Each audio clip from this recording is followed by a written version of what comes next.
সব গাছ ছাড়িয়ে এক পায়ে দাঁড়িয়ে। কাশফুলের মাঝে রয়েছে খেজুর গাছ, আর তার চারিপাশে ছড়িয়ে ছিটিয়ে প্রাকৃতিক সৌন্দর্যের অপরূপ শোভা। বাংলার মাঠঘাট প্রান্তর সেজে উঠেছে নতুন রূপে। সাদা কাশফুল,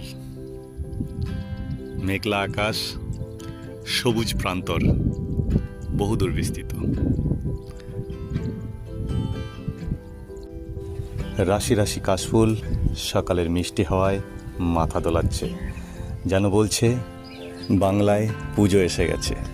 চারিদিকে কাশফুলের সমুদ্র, অপূর্ব দৃশ্য এখন বাংলার চারিদিকে ছড়িয়ে ছিটিয়ে।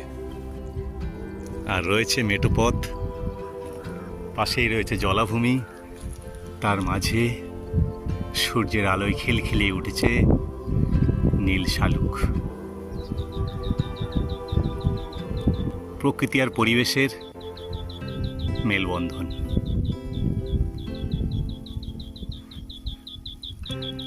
তারই সঙ্গে সৌন্দর্য বাড়ি তুলেছে নীল আকাশের বুকে সাদা কালো মেঘ। আমি এখন রয়েছি কাশফুলের মাঝে। আপনাদের যদি ভালো লাগে, স্বাগত। যখন খুশি চলে আসুন এই প্রকৃতির সৌন্দর্যকে উপভোগ করবার জন্য। আমি অপূর্ব বোস, আপনারা দেখছেন ইউনিক অ্যাডভেঞ্চার। যদি ভালো লাগে লাইক, সাবস্ক্রাইব। যদি কোনো প্রশ্ন থাকে কমেন্ট বক্স। আপনারা যদি আসতে চান অবশ্যই আসতে পারেন। কোন্নগর স্টেশনে নেমে চলে আসবেন অটো ধরে গঙ্গা অ্যাকশন প্ল্যান। সেখান থেকে দুপা হাঁটলেই এমন সুন্দর জায়গায় পৌঁছে যাবেন এই প্রাকৃতিক সৌন্দর্যের মাঝে।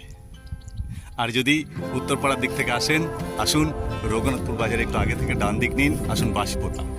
বাঁশিপোতা থেকে এগিয়ে এলেই এই মাঠ।